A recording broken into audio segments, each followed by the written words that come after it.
la montée des questions durables, d'empreinte écologique, etc., une des réponses qui pourrait être faite au monde du tourisme, c'est au fond voyage en moins. Et donc il va y avoir un danger, c'est-à-dire que le voyage qui est en train de construire une civilisation planétaire, qui est pour moi un de ces grands vecteurs de construction, risque d'être agressé au nom du principe écologique. Donc je dis d'abord quel est le sens culturel du voyage dans notre civilisation d'aujourd'hui. Et ce sens culturel me semblant majeur, il y a des modes de tourisme qui peuvent être régulés autrement, par exemple le rapport ville-campagne, on peut faire entrer la campagne dans la ville, là on peut faire aller les gens dans le périurbain, etc. Mais pour ce qui concerne le voyage interculturel, la découverte de l'autre, la visite des hauts lieux de l'humanité, là, effectivement, il faut rester ferme sur les principes. En gros, fixons-nous l'objectif de 60% des humains qui voyagent à la fin du XXIe siècle. Et si on se fixe cet objectif, ça veut dire qu'effectivement, la démocratisation reste un enjeu absolument majeur. Mais donc, des formes nouvelles de régulation. Et le risque, c'est qu'on régule uniquement en excluant les pauvres.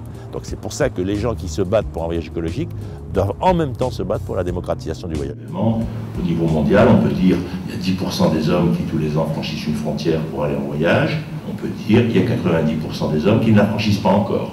On peut dire, est-ce que notre objectif reste la démocratisation des pratiques? J'ai beaucoup travaillé aussi avec des organisations de voyage, par exemple des jeunes de banlieue, et tous les problèmes qu'ils ont pour leur trouver des sujets qui les intéressent. Or, dans la culture occidentale, on n'a pas construit de lieu pour la culture musulmane, parce qu'elle n'était pas là.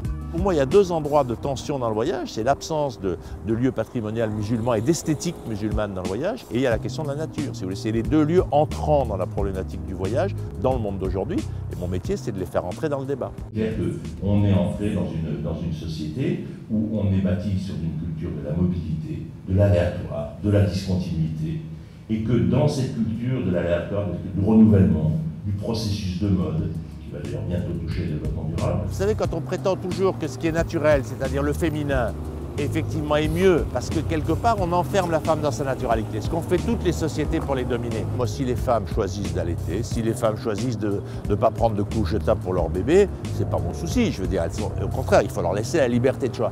Quand on se met à en faire un discours, au fond en disant c'est plus naturel, donc à hiérarchiser les valeurs, dit simplement, en ce moment, il y a deux endroits où on essaye de réenfermer les femmes. Il y a un mouvement dans l'extrême droite islamiste, on pourrait le dire comme ça, et il y a un risque dans le mouvement écologique, un risque. Et donc, effectivement, je le pointe parce que je pense qu'effectivement, la liberté de la femme, c'est le pouvoir sur son propre corps, comme pour l'homme, mais qui effectivement a des fonctions différentes, donc ne doit pas passer par des structures idéologiques qui seraient imposées par la société. On ne fait pas l'amour pour se reproduire, on ne mange pas pour se nourrir, on ne vient pas en baie de Somme pour se reposer, on peut très bien se reposer chez nous. Donc on circule dans un imaginaire. L'homme est un être totalement imaginaire, donc on produit des imaginaires. Et donc l'imaginaire de développement durable, c'est celui de notre époque, c'est un imaginaire sain, c'est un imaginaire qui a des tas de qualités, y compris en termes de normes et de valeurs. Mais je vais vous dire une chose, à mon avis, c'est central de se battre là-dessus. Et en même temps, prévoyez que déjà demain, ça sera dépassé. Mais le développement durable, il faut lui construire des totems, il faut en faire un débat, il faut l'apprendre aux enfants, etc. Mais ne faisons pas de certitude. Je veux dire que le doute est essentiel et en plus, on sait déjà que dans 10 ou 20 ans, le développement durable, ça sera archaïque. Parce qu'on est dans des sociétés de renouvellement extrêmement rapide, de mode, des objets, de l'idée de la beauté, des systèmes de valeurs. Et donc, si vous voulez, il faut en permanence comprendre ce mouvement. Et le problème, c'est une chose aussi importante que la protection de la nature ou la protection des cultures, je les mets au même plan. C'est aussi important de protéger la nature que de protéger le patrimoine culturel des différentes civilisations. Cette protection ne doit pas nous empêcher d'innover et de changer. Et donc, il faut en permanence réguler l'innovation et l'héritage et ne pas donner tout pouvoir à l'un ou tout pouvoir à l'autre, sinon on va vers des sociétés totalitaires.